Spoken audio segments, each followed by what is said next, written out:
നിങ്ങൾ ഞങ്ങൾക്ക് അയച്ചു തന്ന ഈ കുറിപ്പുകൾ ശരിക്കും പറഞ്ഞാൽ വളരെ രസകരമാണ്. സ്നേഹത്തെക്കുറിച്ച് നമ്മൾ സാധാരണ ചിന്തിക്കുന്ന രീതിയൊക്കെ ഇതൊന്ന് ചോദ്യം ചെയ്യുന്നുണ്ടല്ലേ? അതെ, തീർച്ചയായും.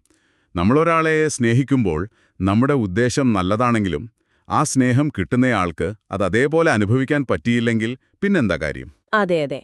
അവിടെയാണ് ലക്ഷ്യം പൂർണ്ണമായും തെറ്റിപ്പോകുന്നു എന്ന് പറയുന്നത്. ആ ലക്ഷ്യം തെറ്റുന്നു എന്ന പ്രയോഗം തന്നെയാണ് ഇതിലെ ഏറ്റവും പ്രധാനപ്പെട്ട പോയിന്റ്. ഇതൊരു സ്നേഹത്തിന്റെ ഭാഷ പോലെയാണ്. സ്നേഹത്തിന്റെ ഭാഷ. നിങ്ങൾ മലയാളത്തിൽ വളരെ ആത്മാർത്ഥമായി സ്നേഹം പറയുന്നു. പക്ഷേ നിങ്ങളുടെ പങ്കാളിക്ക് തമിഴാണ് മനസ്സിലാവുന്നത് എന്ന് വെക്കുക. ഓക്കെ. നിങ്ങൾ എത്ര ഉച്ചത്തിൽ പറഞ്ഞാലും അവർക്ക് ആ സ്നേഹം മനസ്സിലാവില്ല. അപ്പോൾ നമ്മൾ എന്ത് ചെയ്യണം? അവരുടെ ഭാഷ പഠിച്ച് അതിൽ സംസാരിക്കണം. ശരിയാണ്. അതായത് സ്നേഹം എന്നത് നമുക്ക് ശരിയെന്ന് തോന്നുന്നത് ചെയ്യലല്ല, മറ്റൊരാൾക്ക് എന്താണ് വേണ്ടതെന്ന് മനസ്സിലാക്കി അത് ചെയ്യലാണ്. ഈ കുറിപ്പുകളിൽ ദാമ്പത്യത്തെക്കുറിച്ച് പറയുന്നുണ്ടല്ലോ. എത്രയോ തവണ നമ്മുടെ പങ്കാളി നമ്മളെ സ്നേഹിക്കുന്നില്ല എന്ന് നമുക്ക് തോന്നിയിട്ടുണ്ട് എന്നൊരു ചോദ്യമുണ്ട്. ഈ പറയുന്ന സ്വാർത്ഥമായ പ്രതീക്ഷ എന്നതിന് ദാമ്പത്യത്തിൽ നിന്നൊരു ഉദാഹരണം പറയാമോ? ഒരുപക്ഷെ വില കൂടിയ സമ്മാനങ്ങൾ നൽകുന്നത് സ്നേഹത്തിന്റെ പ്രകടനമായി കാണുന്ന ഒരാൾക്ക് പങ്കാളി എല്ലാ ദിവസവും അടുക്കളയിൽ വന്ന് സഹായിക്കുന്നതൊരു സ്നേഹമായിട്ട് തോന്നണമെന്നില്ല. അതാണോ ഉദ്ദേശിക്കുന്നത്? കൃത്യമായി അതാണ്. നിങ്ങൾ പറഞ്ഞത് വളരെ ശരിയാണ്. ഒരാൾ സ്നേഹം പ്രകടിപ്പിക്കുന്നത് പ്രവൃത്തിയിലൂടെയാവാം. മറ്റൊരാൾക്കത് നല്ല വാക്കുകളായിട്ട് കേൾക്കാനായിരിക്കും ഇഷ്ടം. ചിലർക്ക് ഒരുമിച്ച് സമയം ചെലവഴിക്കുന്നതാണ് ഏറ്റവും പ്രധാനം. ഇവിടെ നമ്മുടെ സ്വാർത്ഥമായ പ്രതീക്ഷ എന്താണെന്ന് വെച്ചാൽ, ഞാൻ സ്നേഹിക്കുന്നതുപോലെ എന്നെയും തിരികെ സ്നേഹിക്കണം എന്നൊരു വാശിയാണ്. ശരിയാണ്. ആ വാശി കാരണം പങ്കാളി അവരുടെ രീതിയിൽ തന്നുകൊണ്ടിരിക്കുന്ന സ്നേഹം കാണാൻ നമുക്ക് പലപ്പോഴും കഴിയാതെ പോകുന്നു. സ്നേഹം അവിടെ ഉണ്ട്, പക്ഷെ നമ്മൾ തെറ്റായ ചാനലിലാണ് അത് തിരയുന്നത്.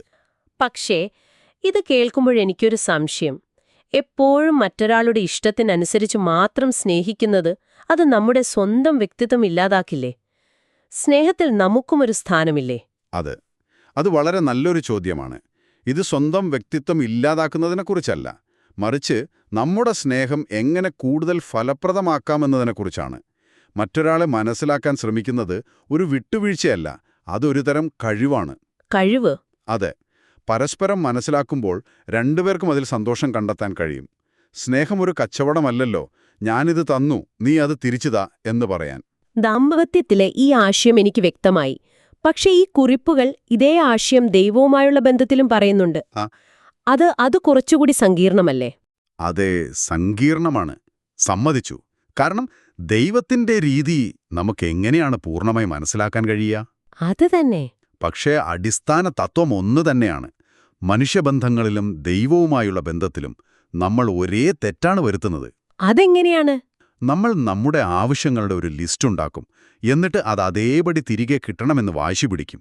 നമ്മുടെ പ്രാർത്ഥനകൾ പോലും പലപ്പോഴും ഈ ലിസ്റ്റ് സമർപ്പിക്കലായി മാറുന്നുണ്ടല്ലേ? ശരിയാണ്.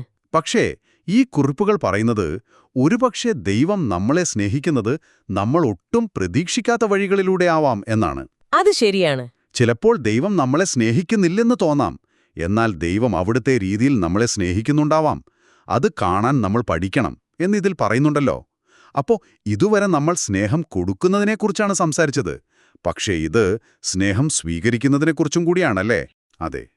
അതാണ് ഇതിലെ അടുത്ത ഏറ്റവും പ്രധാനപ്പെട്ട ഘട്ടം.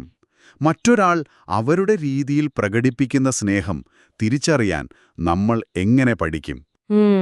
നമ്മുടെ സ്വന്തം പ്രതീക്ഷകളുടെ കണ്ണട ഊരിവെച്ചാൽ മാത്രമേ ചുറ്റുമുള്ളത് വ്യക്തമായി കാണാൻ കഴിയൂ. അതായത് നമ്മുടെ കാഴ്ചപ്പാട് മാറ്റണം. അതെ. ഒരുപക്ഷെ നമ്മുടെ ജീവിതത്തിലെ പല അനുഗ്രഹങ്ങളും അതൊക്കെ സ്നേഹത്തിന്റെ രൂപങ്ങളാവാം. പക്ഷെ നമ്മൾ ആഗ്രഹിച്ച രൂപത്തിൽ വരാത്തതുകൊണ്ട് നമ്മളത് കാണുന്നില്ല. ഇത് പങ്കാളിയുടെ കാര്യത്തിലായാലും ദൈവത്തിന്റെ കാര്യത്തിലായാലും ശരിയാണ്.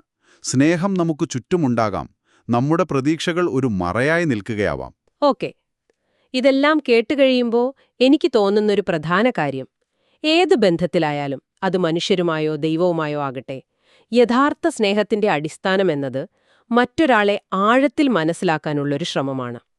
നമ്മുടെ കാഴ്ചപ്പാടുകൾക്കും പ്രതീക്ഷകൾക്കും അപ്പുറത്തേക്ക് കടന്നു ചെല്ലാനുള്ളൊരു മനസ്സ്, അതാണ് പ്രധാനം. തീർച്ചയായും പറഞ്ഞു. അതുതന്നെയാണ് ഇതിൻ്റെ എല്ലാം കാതൽ. അപ്പോൾ ഈ ചർച്ച അവസാനിപ്പിക്കുമ്പോൾ നിങ്ങൾക്ക് ചിന്തിക്കാനായി ഒരു കാര്യം തരാം. തീർച്ചയായും. ഈ ആശയം മനസ്സിൽ വെച്ചുകൊണ്ട് ഒന്ന് ആലോചിച്ചു നോക്കൂ. നിങ്ങളുടെ പങ്കാളിയിൽ നിന്നോ സുഹൃത്തുക്കളിൽ നിന്നോ അല്ലെങ്കിൽ ദൈവത്തിൽ നിന്നോ സ്നേഹം ലഭിക്കുന്നതിനെക്കുറിച്ച് നിങ്ങൾ വെച്ചു പുലർത്തുന്ന ഏതെങ്കിലും ഒരു സ്വാർത്ഥമായ പ്രതീക്ഷ എന്താണ്? ഒരുപക്ഷേ ആ ഒരൊറ്റ പ്രതീക്ഷ മാറ്റിവെച്ചാൽ നിങ്ങൾ എത്രമാത്രം സ്നേഹിക്കപ്പെടുന്നുണ്ടെന്ന് നിങ്ങൾക്ക് തിരിച്ചറിയാൻ കഴിഞ്ഞേക്കും.